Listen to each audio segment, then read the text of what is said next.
Greetings, Stalkers, and welcome back to Grymm Mansion. I am your host, Weird Eldritch, the resident specialist, and I'm joined tonight and all nights by Abominathan, the last doctor you'll ever need. So I believe this is the last episode of the year, right? hopefully, if nothing else springs on us. I think we are ending with a banger. Would agree. This was something very recent, and something that I can say that we both enjoyed a lot.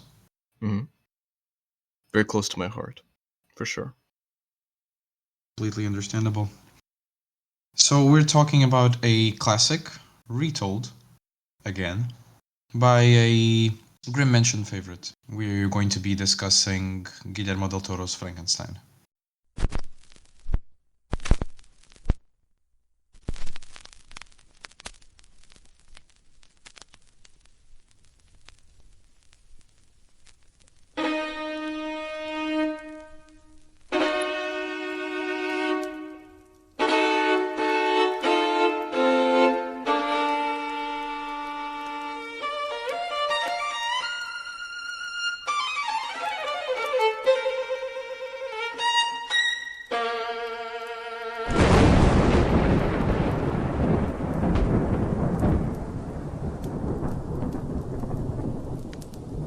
The candles are lit, the circles have been closed, and the words of power have been recited. Let us begin tonight's gathering. How do you want to go about this? You mean like the summary? Because we have a framing. We don't really. I don't know if I want to call it a framing device because it's more like a. It is, sort of. It is a story within a story. I guess. Or several. Because it also is kind of an in medias res situation because it's like this is happening at the end of the movie, kind of the last thing, the last event of the movie. It's in the Arctic, so okay, let's just jump into it, I guess. So we have this ship, this Danish exploration ship that is trying to reach the North Pole. It got stuck in ice in the Arctic as usual. Fairly common for the time, yes. Not okay, yeah. Unfortunately, it's less common now. So they're trying to, break through the ice. Yes, they're trying to unmoor their ship. Yeah, when they hear and witness an explosion off in the distance, and when they go check it out, they find this wounded man in the ice near some supplies and a broken tent. A lot of blood. And they hear this. What do you call it? This howl? A sort of inhumane howl. Yeah, what kind of creature attacked this man? Like, so they take him back to the ship, and this creature, which we can call it a creature because it's. Let's not call it monster. Whatever we do, just agree not to call it a monster. Yes, that's offensive. It is tall. It is human-like, human-shaped, but definitely there is something inhuman about it.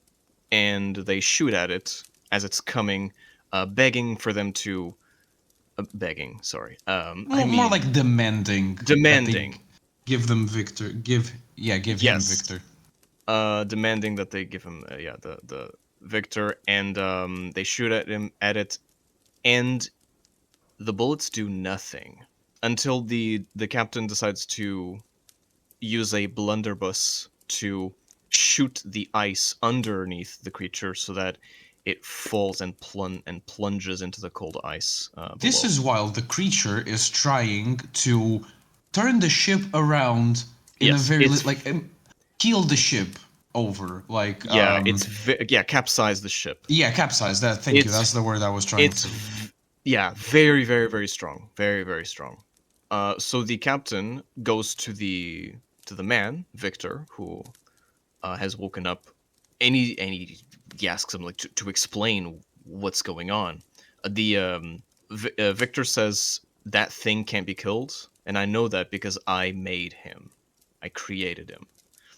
He asks how many of this captain's ship have been killed by it, or I think it's like 6. And it's a very cool line, like how what manner of devil made him, and he essentially admits that it was him. And this is when we get a more like the sort of in line with the way that the book is presented, because the book ends in a similar situation as this, and the book is also told via letters. The idea is that this man, that we already spoiled it to be Victor, I did apologies for that, because he would now reveal himself as being Victor Frankenstein. In a sort of cathartic way, he decides to tell a story that he otherwise thought would die with him. And we get a very, this is the reimagining part of Victor's tale, as it's a story that has been told so many times. It's Hmm. in Guillermo del Toro's version, it's a kid who, after his mother perished, became obsessed with conquering the concept of death. His father, a medic who taught him most everything. His mother died during childbirth. Difference here from the book too. And his brother survives. His father starts demonstrating a lot more love towards William, his younger brother, and after his death, they're separated. And Victor eventually goes to Britain to study medicine. It's important, I think, to mention that his father is very cruel to Yeah. him, and he punishes him whenever he gets an answer wrong in a test. And this is important to kind of set up that this is Victor's upbringing, and then that's gonna that shaped who he is essentially and how he treats other people. Also important to notice is that Victor's father, Victor, that was the name given to him, like being the first of his line and such, he was also a doctor, and he was the one that taught his son medicine, Yep. in a way. And his wife died at the hands of arguably the best doctor. And it's something that Victor never forgot, because, as you are saying, his upbringing was very strict, never to make mistakes. And then he blames his father for making a mistake that eventually kills his mother. Yeah, exactly. Already at the Royal College, I think in Edinburgh, if I'm Yep, not exactly. mistaken, he assembles a sort of maquette to prove his idea that he can not just bring a body back to life, but that he could attach parts of a body to each other, and using an Eastern system known as chi, he would be able to reanimate whatever body parts and give new Hmm. life to something that he tries to explain to this college, but it seems that part of the audience is sort of supporting him, but mostly the elders of the school and the judges, I would assume, of his demonstration didn't really like it, saying, Yeah, the the sort board. of things that, yeah, the They bigwigs. uh they just they really really did not. They were They did offended by this. They this, in did the fact. same thing to him that they did to us, essentially. And they expelled him right there. Only God can do this, and only God can do that. Yada yada. Yeah, yeah, exactly. This whole thing, because And well, there's a sentence. Sorry, just to finish, and I'll let you continue. Mhm. God gives life, and God takes it away. And Victor responds by saying that, well, then God is inept. Burn. There is one man in the audience that follows Victor, and his name is Henrik Herlander, and he's an arms dealer, and he's very, he's a rich man. He's got like golden shoes or something. He is seems Money is not an very, issue to him, definitely.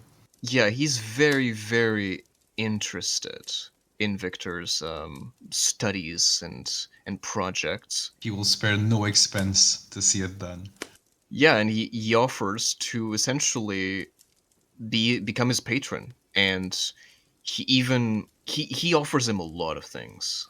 He offers him a place, a tower. It was a water tower. Yes, he repurposed they decide to repurpose it for Victor.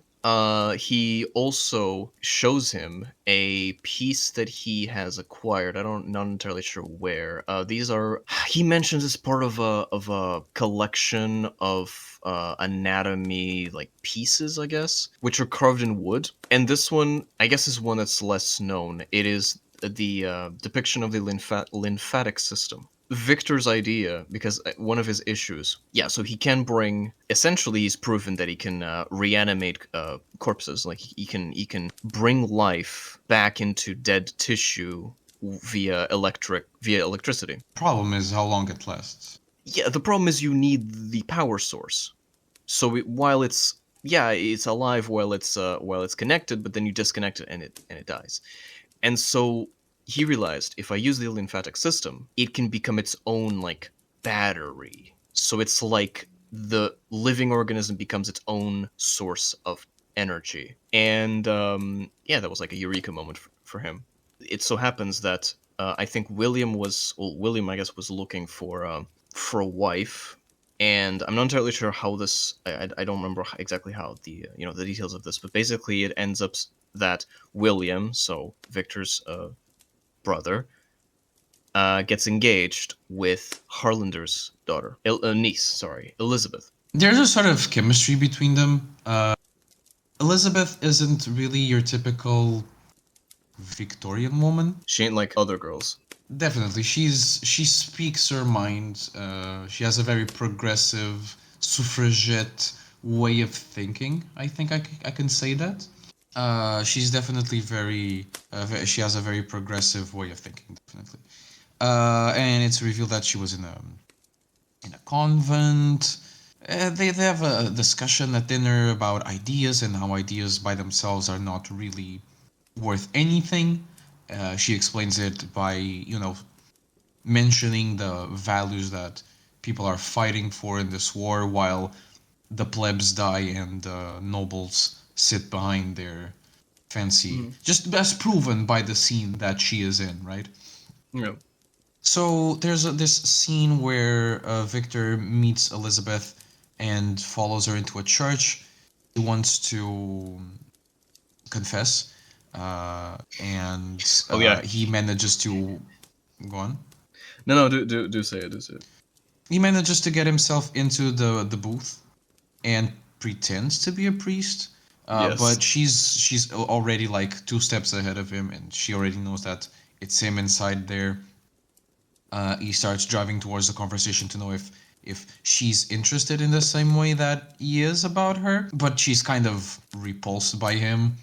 Even if it's joking, she might enjoy his company, but there's an inch of truth in her words.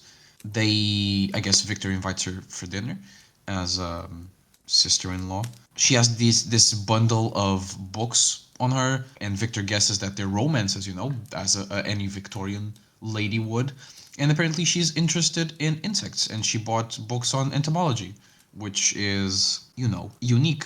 I guess she isn't really like other girls, as you said. Yeah, it's. I guess it would make sense. She's kind of what it feels like is she just doesn't really like humans that much. From the way she talks, like all the politics and all the wars and all that stuff, and like she seems to be just like she prefers Definitely not animals. interested. Yeah, definitely not interested. What? Sorry, yeah. If William was an insect, she would prefer that. But let's put it that way. Would you love me if I was a worm? Exactly. She would. She would actually love him more if he was a worm. That's my Or point. a beetle. Or a beetle.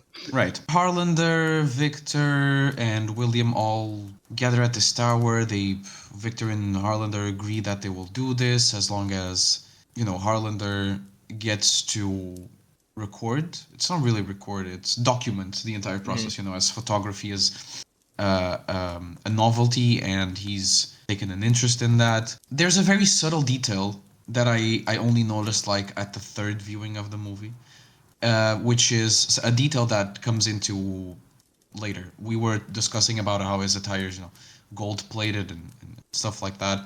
His cane is ivory, and there is sculpted a reclining woman naked and seems to be in ecstasy, which is a very small but very important detail.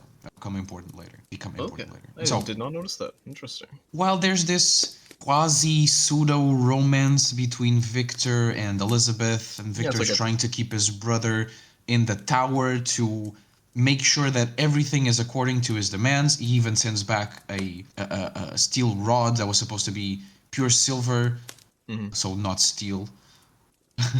And he sends it back because they made it in an alloy and he needs it to be perfect, and just like that. There comes a time where Elizabeth decides that she needs to make a choice, and she chooses to stay with William, which sort of destroys Victor in a way.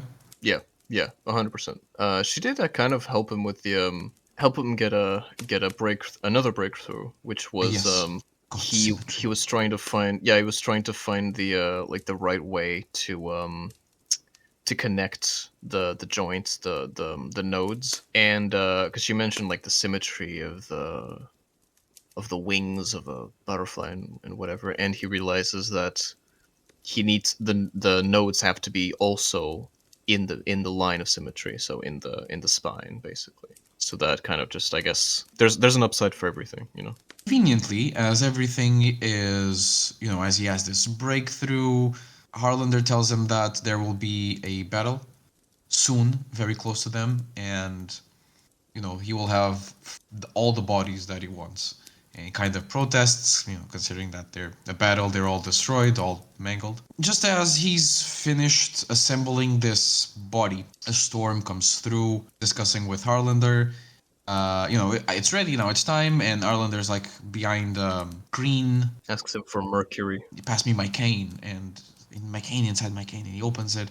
Behind this woman, there's Quicksilver that he's drinking, and Victor asks, like, mercury? Are you ill? And he looks at him. He has all these open wounds on his head, and it's clear that this man has syphilis and is a very, very advanced stage. And the thing I was mentioning about the cane also has this time where a night with Venus, a lifetime with Mercury. Right.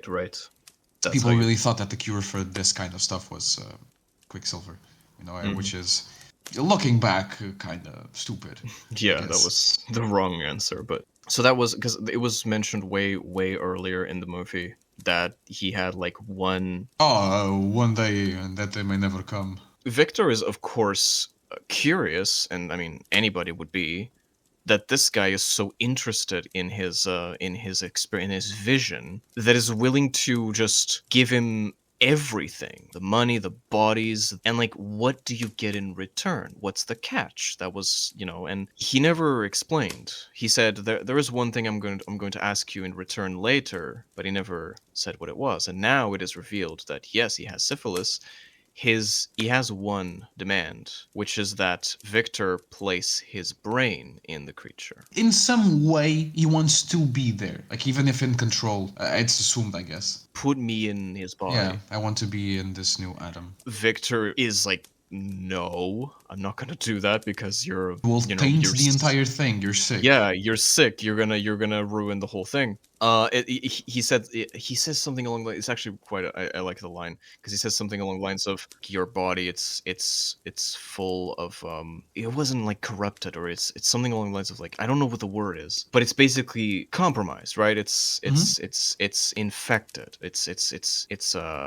And his Harlander's answer is, and my money isn't, which is, I like that line. That's just, yeah. We're going to mention the one where, like, he previously asked Victor if he would. He called him Prometheus and asked him if he would be able to contain his fire, and now he's hearkening back to that line saying, "I will be the eagle that feasts on your liver."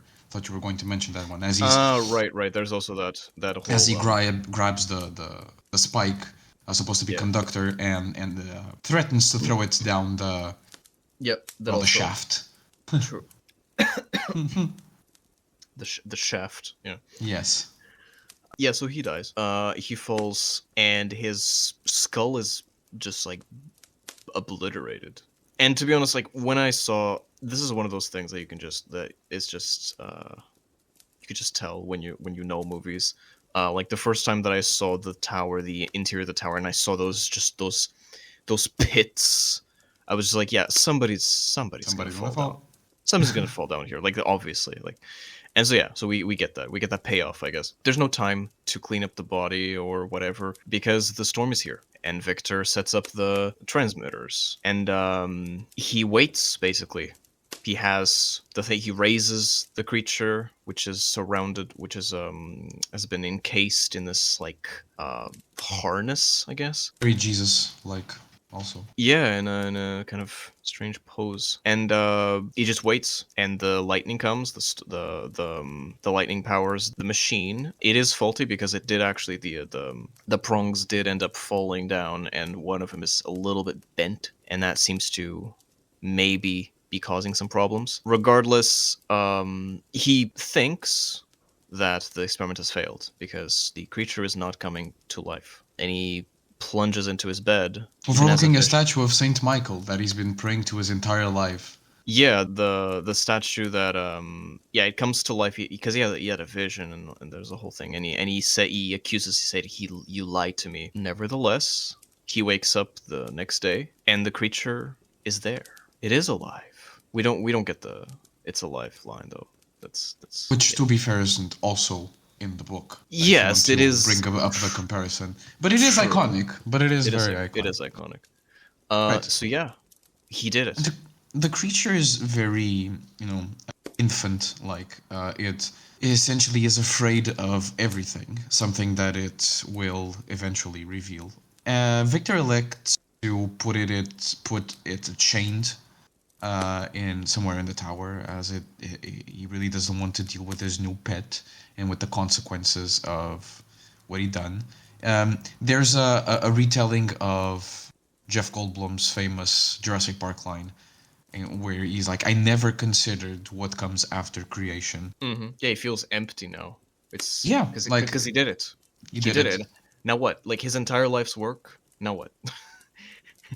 The creature latches onto the one thing that it can say, which is Victor, its father's name. That at some point, I guess, even Victor himself says, "Of course you are," essentially naming the creature Victor in a sort of way. Point is that Elizabeth and William do come back. They're looking for Harlander, because Elizabeth hasn't heard from her uncle in a long time. And she eventually meets the creature. Yeah. She has a sort of crisis, as before Victor explains what happened. He confesses that, I finally did it. I did what I wanted to do. But he fails to see that the creature might be anything than what it is right now. Yeah, it is. Because this is sort of the biggest difference, I guess, between Elizabeth and Victor. Perhaps upbringing or something, but basically, their view of the creature is entirely different. Because Victor, he has created this entity, this animal, effectively, this entity, this creature, and he wants it to be like a person. He wants it to be like a man, and so he wants it to be intelligent. He wants it to prove that it is conscious and that it has thoughts, it has rational thoughts. He's really obsessed with it. Like he's only thinking about that, and he punishes the creature so much. And he is confident now because the creature doesn't say a word other than Victor. He's confident that there's not a rational thought in there. It's not really like a. It's not even an animal. It's just like a thing. It's just an illusion. It's just like I kind of failed at that. Because a big point for him is that he can. All of these movements are not just reflexes or tricks or galvanic tricks, as he has been accused of. He wants to. He wants to prove that there is a new, like, sort of neuron connection being formed between all of these different body parts, and they're all obeying to the same nervous system, all being controlled by the same brain. And when that doesn't work immediately, he loses all hope. Whereas Elizabeth, she considers the possibility that because he was born without Christian original sin, maybe God's pneuma, God's breath, came into the creature unblemished, and he is blessed with a purity of heart unlike the world has never seen. Yeah, if you think about it, that kind of makes sense, because every person has been born. This creature was not born. It was made. And so yeah, it is kind of like the first man, kind of like Adam. New one. Yeah. Victor is also very jealous of this level of affection that the creature is getting from Elizabeth, to the point where he turns to Yes. the same behavior that his father did in order to teach the creature anything. And it goes on to hurt him with steel rods until the creature has had enough. And once it threatens to hurt Victor by breaking the instrument of torture that he was using on him, Victor shows William Harlander's body, accuses the creature of having attacked it, and tries to get both his brother and Elizabeth out of the tower so he can kill the creature. Yeah, and he He sets almost fire to the whole regrets thing. it. Yeah, he has a change of heart there. He goes back because he hears the creature calling for him. Calling the only thing that it knows how to say, kind of, because now it can also say Elizabeth, which is part of the reason why he Say set anything fire else to the place as except well. that. Yeah, exactly. So he rushes back, but it's too late, and he gets exploded. Well, not really. He gets like pulled back, and his leg Yes.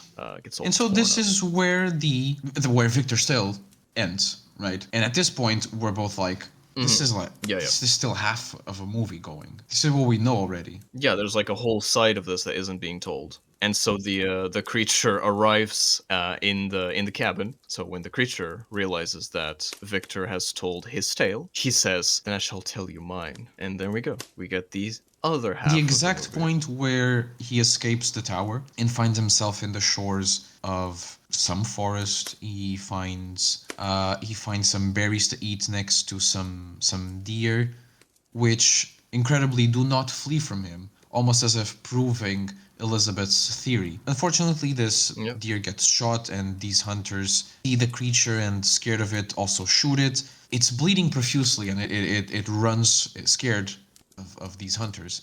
But it also notices that, or starts to realize that its wounds heal very quickly, right? Something that he had also tested by when he had the razor blade in his hand and he cut himself. He started to Yeah. realize how strong he actually was, and he made it to a small hut in a clearing, in the forest clearing, and hid inside of a mill. Yeah, he decides to become the guardian of this family that lives here, and there's a blind man who is the sort of, I guess, the patriarch of this Who of this notices his family. presence like almost immediately, you know? This Yeah, he senses that there is something else in that is watching them probably, and he's teaching this kid the alphabet and words. The creature is looking through a hole and is learning as well. Ends up catching some It's stuff. also curiously the same that same house is where the people that shot him also live. Yeah, exactly. And he ends up helping them secretly, helping them like build a fence and other things, gathering wood, gathering a bunch of stuff. They send offerings to him as like they say Yeah, it's the the spirit of spirit the of forest. Yes, the it's Green cool Man. because it's a Christian, clearly a Christian family, because the man wants to later he wants to stay in for winter and pray, and he has a crucifix like a rosary in his hands. But living in the middle of the forest, you gotta pay Yeah. respect to folk tradition. You know, you gotta pay respect to Mhm. that sort of Yeah. thing, and I thought that was really cool. Just wanted to point that out. There was a situation where they are attacked by wolves. This is so the wolves attack the sheep, and then the hunters attack the wolves. And there's a very very interesting line. This is when the creature realizes the wolf does not hate the sheep, and the hunter does not hate the wolf, but violence seems inevitable between them. And it's just, yeah, sometimes life just is that way. The world will hunt you just for being who you are. Yeah, yeah. Powerful stuff indeed. You know, yeah, this indeed. The family gathers all the mutton and goes off in the winter to sell it, but the old man insists on staying. I've prayed at this house every winter, and this year will be just the same. He knows that he's protected by the spirit of the forest, like he feels this presence in this house, and the creature himself feels welcome enough in the presence of this man because he feels the wisdom in his eyes, even though he doesn't see. It's a very heartwarming scene where this man is completely unafraid of whomever just entered in his house, even though he cannot see and he's alone. Nobody is in like Miles. If this man wanted to hurt him, he could. And he offers bread, wine, and all in exchange for company, right? The creature sadly drops the brandy on the floor. The man realizes he's not really fluent, must not be from here. He's got all these scars in his hand. He asks if he was in his hands and face. He's all very cold, asks him if he was hurt, if he's afraid, and this is when the creature says that he's like afraid of everything, essentially. But little by little, something that is also, this man teaches him how to read, and he starts by reading the Bible. He reads Paradise Lost, at least that's the one we end in, right before the man tells the creature that he should follow whatever he remembers, because he seems has... Yeah, and the creature reveals something just... Yeah, it's staggering. He says that he has memories of many different people. Like, he feels all these different textures and... all the bodies that he's made out of, and it's just, damn. Nothing before that, and the one thing he remembers after is the name Victor. So he eventually follows it to his old house, where he discovers pictures that Arlander took, whatever survived. There's these records and drawings of bodies, and he discovers that he is, in his own words, I'm quoting here, a monster. When he comes back to the old man, who he's speaking to him in his deathbed because he was just attacked by wolves, the same wolves that came to kill the sheep during spring or whatever. Yep. Yeah, it's a sad scene because this old man tells him that you are not a monster. I may not be able to see you, but I feel and I know that you are a good man. Yeah, that's just And then as fate turns out, the family arrives precisely then to find the creature with the old man's dead body. The creature that they failed to kill. In his arms. Needs to be remembered. Yes, as well as a bunch of wolves. Like they just basically think, okay, the creature did it, and they even though there's wolves all around because he just killed 3 wolves that attacked him. He's like a brutal scene, actually. Yeah, and they shoot him, and he, just I guess passes out from the shots because they can't kill him. And he even mentions, like, when he gets back up, he realizes the curse. I think this is when he says the line, or doesn't. Probably one of them. Again, the movie is so full of them. He describes it as coming like there was the silence and then merciless life. Exactly, merciless life, and I think it is now that he says the death, another gift that you had denied me, in implying that there was something else that he already will have asked Victor. Through one of these letters, he eventually finds his way back to Victor. You go on. When he arrives at the place where Victor Elizabeth's wedding. Yeah, he's in Elizabeth's wedding, and he gets in through the window into Victor's room. Victor is scared and but also surprised that he can speak. He realizes that he's actually not an animal. He's actually, because he thought that he had died in the fire, so he's like triple shocked and scared and all that. But the creature only wants, asks him one thing basically, which is that he wants a companion, to make him a companion, and Victor refuses because he's repulsed by. Victor's basically because before this there was a scene when he goes into Elizabeth's dressing room to try and apologize to her. He is full of remorse for what he's done. He's a different man now, and so he refuses to make the creature a companion, and the creature lashes out and throws him and starts breaking stuff. And this, of course, is not that I would speak, but that you would ever listen. That alerts all the guests, like everyone in the house. Essentially, first in the scene is Elizabeth, who gets in the middle of the scuffle. Yeah, and Victor, of course, shoots her accidentally because he still doesn't know, or he should have known. And this is the part that's kind of weird, because he should have known that the creature doesn't die. Or maybe he doesn't know entirely. Like, maybe he's like, maybe I just didn't try hard enough. So I don't know, but yeah, he shoots Elizabeth, just to rub it in, just to not enough Not enough torture. Just keep torturing It gets worse though. It gets worse. Elizabeth says, "Take me with you," and they both leave with all of these Oh yeah. Meanwhile, guests. yeah, because the guests started trying to attack the creature, and the creature just whacks them around, and And was William. Yeah, William gets wounded, mortally wounded, fatally wounded, and his last words to Victor are, "You are the real monster," which I thought was a little bit unnecessary, but okay.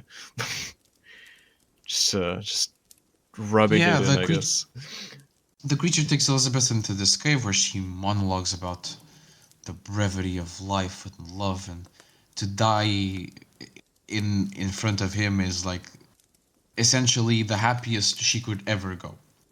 She found what she was looking for, the sort of God's purity that she chased her entire life. Dang. Victor comes in to try and kill it once again, and the creature just brutally assaults him and vows to be a nuisance forever. You may be my creator, but from now on, I am your master. And yeah, essentially the chase leads them all the way to the Arctic. Yeah, I guess. Where we are today. So, yeah, so now they're here. So we've circled back to the present, and Victor seems genuinely just remorseful, right? I forgot to mention that, there's like, he bought some dynamite because he was trying to kill him with dynamite, and the creature was like, "Oh, you think this will work? Well, let's see if it works." And if it works, and I love that actually. yeah, he lets him try and kill him, but it doesn't work. Yeah. And Victor's like, actually, like, he apologizes, like deeply apologizes for everything that he did, and in a heartfelt moment, the creature accepts his apology. Yeah, one of the things that the man was trying to impart on him was like, forgiving and forgetting are the true measures of a man's wisdom, or something like that, right? Something like that, yeah. Like, the creature has essentially been raised in a good Christian environment once it was outside of Victor's reach. And their last moment is so beautiful, as in a way that there's this theme that Victor got his name from his father, and that it means conqueror, the one who wins it all. And to Victor, the name never meant anything. Yeah. But Elizabeth had this theory that he would repeat Victor, the name Victor, Victor, Victor. That's all it ever says. Mm-hmm. And Elizabeth was like, has it ever occurred to you that that word means the world to him? Yeah. And so that's what Victor asks the creature to do, to say his name once again, like he used to back when it meant everything to him. Yep. So they have this beautiful moment of like father and son, and it ends with the creature, like as Victor closes his eyes, it ends with the creature saying, I forgive you, and finally now we can both be human. Yeah. Wow. And then so Victor dies, and the creature leaves the ship, and there was like a whole thing as well with the the other story, the subplot going in the ship, right? Yeah, that the captain, he wants like to reach the North Pole at all costs, but like clearly like they don't have enough supplies. They don't have like, this is going to be really, really, their chances of actually making it are not very high. And the crew is worried about that. And Vic, like, after witnessing all this stuff, and hearing this story, the two sides of the story, and whatever, he has like a change of heart, and he decides to turn the ship around. Not sharing the madness. Yeah, turn the ship around and go home. The creature helps them, basically pushes the ship out of the ice back into the water before just walking off into the Arctic Circle. And that's how the movie ends. And here we get, and thus the heart will break, but brokenly live on. Yes, Lord Byron. Lord Byron. Europe's first sex symbol. After me, of course. Yeah, we kind of we kind of it's tough. I know there's a lot of There's a details. lot of the movie is really long, and there's a lot that It's very we don't thick. really need to talk about. If I could, I would just stay here for 2 hours quoting the movie, because it's just Yeah. that filled with juicy little pearls. There is still one question, which right. So we don't really know. In my opinion, it is like Scotland. That's where the most of the movie's set. In my opinion, I don't actually know. There's not really like an explanation or I don't think they mention stuff, but it's never explained. Is why are they in the Arctic? Like the creature just like went like in a straight line north, and then Victor just follows him to the. It's I don't know. They just it's never it doesn't make a lot of sense. The idea is that they've chased themselves across the world and they have nowhere else to go. Remember that at the time, people were all trying to get there. It was comparatively more recent with the space race, Who would Yeah, have get to the moon first. Yeah, I mean, it was So it was getting to the North people Pole. thought it was impossible, just like bringing people back to life. Yeah, I guess. The Northwest Passage was more important, I think, because it was actually like a way for you to access a quickest way to access the Asia from Europe. But the North Pole was the North Pole was symbolic. It is more like a moon landing type situation. Yeah, because it's like, yeah, we can get to the moon, but like we can't really do anything there. It's just to say that we got there. So yeah, in that sense, I think all of these were very important for Mary while she was writing the book. True. Even though what inspires her initially is like this. Well, let's not turn this into a book review. But what inspires her initially is the galvanic process that the French were using with the frog's legs and stuff like that. And in her book, I think more because of misinterpretation due to that galvanization. The movies take this approach of electricity to resuscitate the body, and whereas in the book, what Victor uses is alchemy. But that's because the book was written before electricity was even used, like in the first place. Yeah. So the light bulb was like in like 1870 something. The book was written in 1818. So published, the first version at least. Yeah, while she was where was it, snowed in?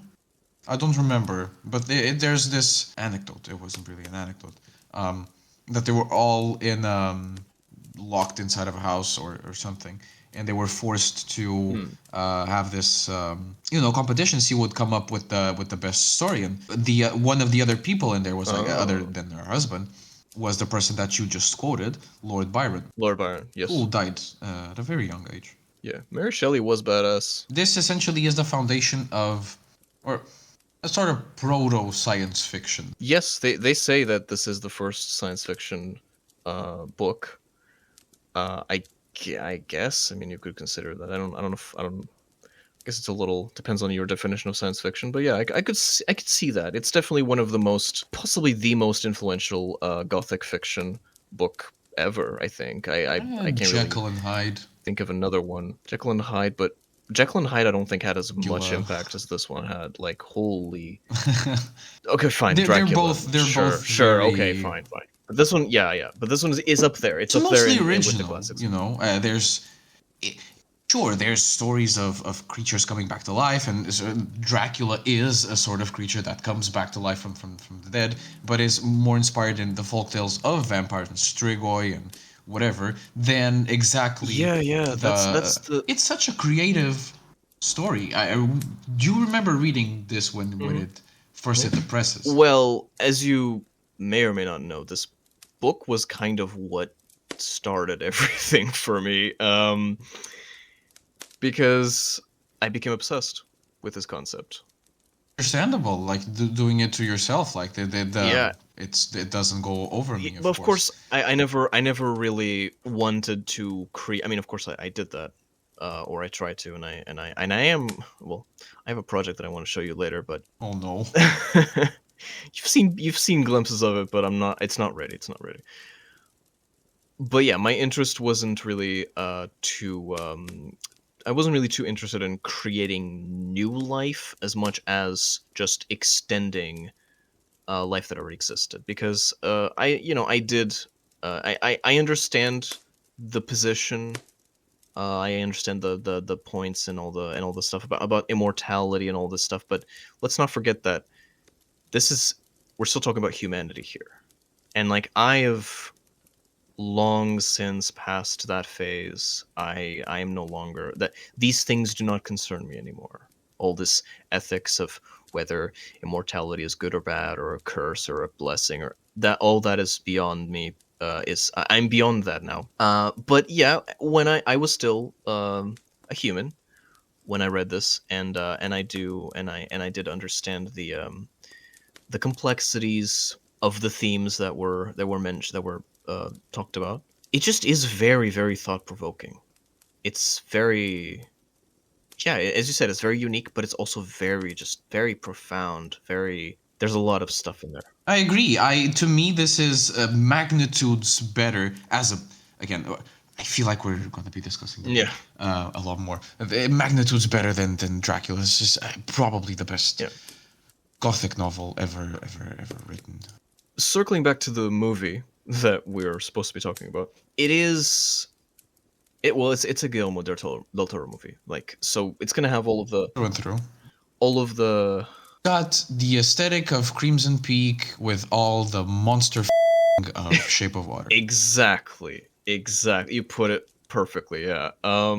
So it is it is his interpretation, regardless, and I know you probably consider it to be the best one you've seen, at least on the big screen. Is that true? Yeah, I feel like it's very similar to who was the director The of that 1931. No, the in the 90s with I'm not. Robert De There's Niro. so many There was variants. this. There's so many versions of it. And this one wasn't particularly good, which is why I don't blame you for remembering it. But Okay. it's a movie from 1994. Mhm. Came around also around the same time to sort of compete with or based off the success of the 92 version of Dracula with Gary Oldman. Mm. Oh, Right. okay. I know that Guillermo really liked the script of this movie, and I can see that there's a lot of things that are similar between the two. He took a different approach, a more romantic one, Oh yeah, definitely. one that feels, true to the Yeah. gothicness of the tale, even though there's a lot of new things that he wants to breathe life into. Okay, let me just weigh in real quick about the discourse that I've been hearing, and I want to speak to those people who say, because there's there's two camps, and I think both are wrong about this movie. One camp doesn't like the fact that this movie is like romanticizing the creature a lot, and it's being really it's as you said, it's it's a monster movie. And All right, not like that, but I can see why the monster community would be. no, what I'm saying is, so people are basically saying like criticizing the movie because it makes the creature hot, It does. It and does. I think that's a dumb argument to make because the original book does the same. It's a very romantic book. Yeah. Victor in the book actually starts making the bride and then regrets the decision. Yeah, and then there's the other camp, which is fine with the creature being attractive and whatever, and likes that, and think that's a good decision. And I also think that they're wrong because no, the creature is supposed to be ugly as fuck. It's made out of dead bodies. Right, but listen, if you are going, I'm going to need to have a talk with you. If that's why you choose to be this way, I can show you some flesh carving stuff that will really suit you.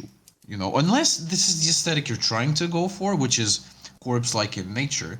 But I share Victor's line of thinking, in which is if you're gonna make a new body from dead parts, why not make it with style? I think that wasn't Victor. That must have been Doc Brown when he was talking about the time machine. Never mind. Okay. I see what you're saying, but maybe it's just I'm more of an efficiency kind of guy. I'm not really a looks kind of guy. Aesthetics. Yeah. Yes. But That's why we work together. yeah, you're more the aesthetic one, I guess. really have anything to say Yeah, we already talked a lot. about this movie. This is, if it's not perfect, what didn't I like about this? Well, I think that it's Perhaps at the beginning I wasn't very sold because I was seeing the creature, almost flipping the boat with its own bare hands. Like, was I baited? Am I about to watch like an action flick? And by the end of it, my opinion was just so different, and I was so glad we decided to watch it and to review it, because it's probably the best horror movie of the year for me. yeah. Even it's not even horror, actually. It's a little bit more. It's just a tragic, dramatic. Yeah. We're essentially reviewing it for nostalgia. That's true. We are reviewing, like, the book is horror, kind of. But it's gothic horror. It's something that most people are so desensitized to nowadays that if you try to actually make them read Dracula or Frankenstein, they're gonna pass out but of boredom. Exactly. Yeah. It's just we're like, horror means such a different thing nowadays. Now it's jump scares and loud noises, but it is but it clowns. Yeah, but it is nice. It is nice to have a change of pace a little bit once in a while. Get something a little more. I yearn for those years again. Yeah, a little more psychological, philosophical. I guess that's what I mean to say. Yeah, this was a breath of fresh air for me. And a roller coaster. I mean, the movie goes places. It gives, like, after the creature starts, it's part of the tale. The movie just doesn't break for you. Yeah. It's left, right, left, right. You are not done catching your breath. I don't care. You're getting punched until the bell rings. Yeah. You better keep up or you're gonna get knocked out. Also, another just thing is, like, I don't know, like where's the creature gonna go? Is it just gonna stay in the Arctic forever? The idea is now, like, as it said to Victor, maybe now you and death and me and unlife, we can both be human. So I guess that's what it's going to try and do. It's probably going to find Sean Connery and find some join some kind of League of Extraordinary Gentlemen or something. Nice, yeah. But yeah, I don't really, like, sometimes I struggle to understand the and also just, like, Harlander. Did you really wait until the last second to tell the guy that you had syphilis and you wanted your brain? Like, I guess. And the idea was for him to say no, I guess. Not to say no, actually. Like, yeah, but, like, didn't take into account that the man's ego was bigger than anything else, I guess. No, I mean, Victor's perfectly on the right here to not do that. He was. And it's just, he would have ruined everything. Yeah, or maybe, considering that the creature has such regenerative powers, perhaps it would have healed Harlander. But the problem is, now you have someone who clearly has no morals. Yes. In an immortal body. Yes, he basically which poses a big threat. Grants him immortality. An arms dealer of all people that you could have made immortal. Yeah, exactly. It's just but it does make sense, I guess, to the. And isn't it also so ironic that it's an arms dealer who essentially kills people for a living, or causes the death of people for a living, that is obsessed with becoming immortal, with not dying. Like, that's... Yeah. It makes sense, but it is quite ironic. There's a lot of irony in the movie.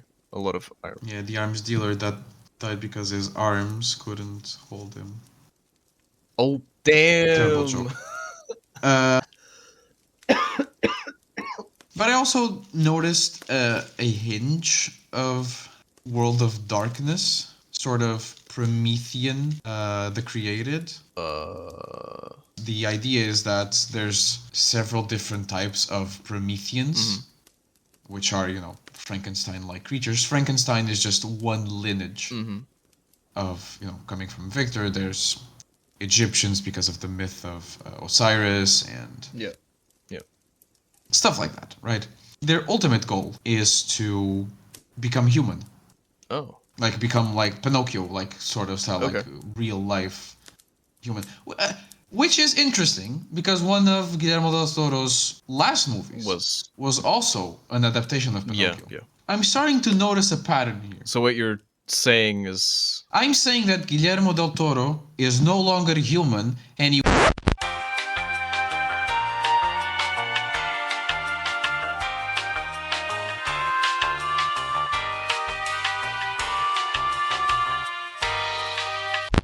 Alright, anything else? it's only a Frankenstein if it comes from the French region of Frankenstein, but otherwise it's just a sparkling flesh golem.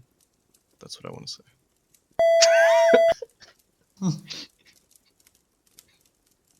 10 out of 10.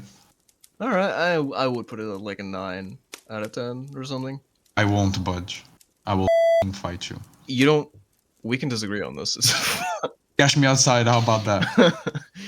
It's fine. It's fine. Go ahead. The candles are out. The circles have been erased. And we will let silence reign again. The Grymm Mansion is closing its gates. Have a horrible night. And until we meet again. Oh sh. Merry Yule and shit.